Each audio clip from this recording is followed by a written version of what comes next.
Nah, ini kata firman Tuhan untuk saudara dan saya, bahwa semua yang kelihatan sifatnya hanya sementara. Tapi yang tidak kelihatan itu kekal adanya. Kalau gitu, pertanyaan saya buat saudara, rekening bank kita sifatnya jangan dilihatin terus kan?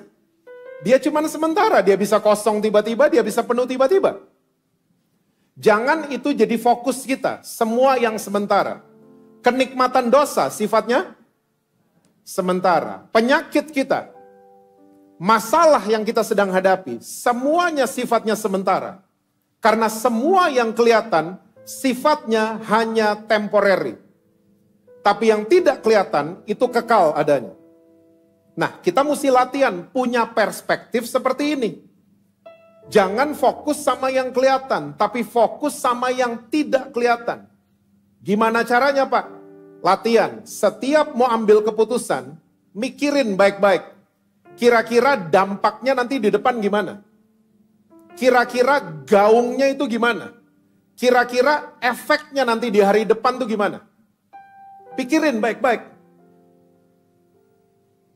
Nah, mungkin kita mulai bertanya, Tuhan, saya tiap hari ngeliatin yang kelihatan. Gimana caranya perspektif saya dirubah? Gimana caranya angle, cara saya ngeliat itu dirubah? Gimana caranya? Saya mau ajak saudara kita lihat sama-sama kitab Yohanes pasal yang ke-17, ayatnya yang ketiga. Yohanes 17, ayatnya yang ketiga. Alkitab bilang begini, inilah hidup yang kekal itu, yaitu bahwa mereka mengenal Engkau satu-satunya Allah yang benar, dan mengenal Yesus Kristus yang telah Engkau utus. Oh, ternyata hidup yang kekal kita bisa dapati kalau kita kenal siapa itu Yesus Kristus. Saudara nggak lupa kan, Yesus datang ke dunia supaya kita semua memperoleh hidup yang kekal. Nah, makanya latihan untuk mulai memperhatikan kekekalan. Bukan cuma fokus sama yang sementara. Kekekalan, eternal life, harus jadi fokusnya saudara dan saya. Dan caranya cuma satu. Kita mengenal siapa itu Yesus Kristus. Nah, ternyata kata mengenal di ayat ini bukan mengenal secara intelek. Saya ulang sekali lagi. Kata mengenal di ayat ini bukan mengenal secara intelektual. Karena banyak banget orang Kristen suka datengin saya dan mereka ngomong gini, Pak, saya mau kenal Tuhan, Pak. Oleh sebab itu, Pak, saya mau masuk sekolah Alkitab. Bukan gitu cara mikirnya. Sekolah Alkitab bukan tempat supaya kita bisa mengenal Tuhan lebih dari yang lain. Bukan. Gimana yang sekolah hukum? Gimana yang sekolah akuntan? Gimana yang sekolah fashion? Mereka nggak bisa kenal Tuhan kah? Bukan gitu cara mikirnya. Tapi mau masuk sekolah Alkitab, silahkan. Lalu ada orang Kristen lagi, Pak. Saya mau ambil teologi Pak, sampai S3 Pak. S1, S2, S3. Saya mau yakinkan saudara, kebanyakan S bisa dingin. Kaku. Gak bisa lihat kelemahan orang. Gak bisa lihat kejatuhan orang. Ya, gak bisa lihat kekurangan orang lain. Gak bisa. Terlalu kaku. Kebanyakan S. Tapi sekali lagi, mau ambil teologi sampai S3, it's very okay. Tapi bukan begitu caranya kita mikir dalam hal mengenal Tuhan. Karena mengenal Tuhan bukan secara intelek. Karena kata mengenal di ayat ini diambil dari bahasa asli namanya adalah ginosko.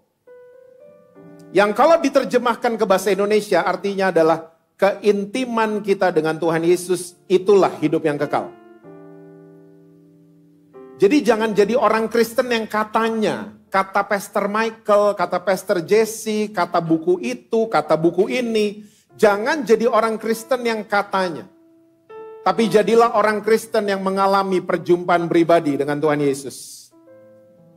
Amin, saudara.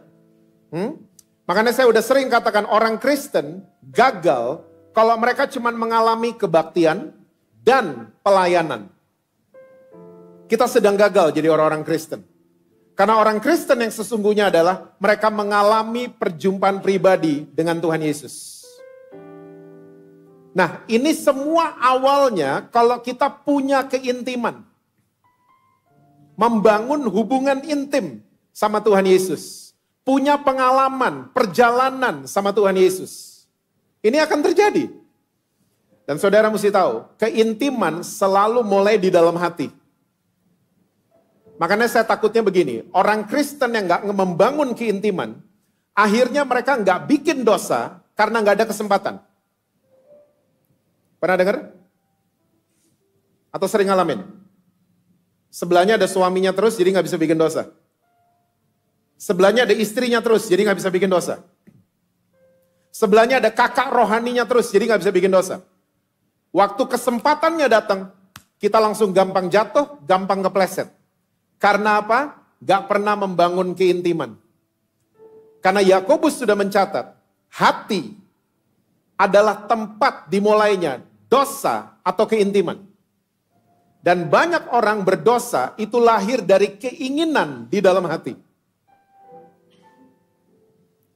Makanya saudara jangan suka ketipu sama penampilan. Saya udah banyak ketemu orang rambutnya cepak, hatinya gondrong. Saya ketemu sebaliknya juga banyak. Saya ketemu banyak orang gondrong, hatinya malah luar biasa.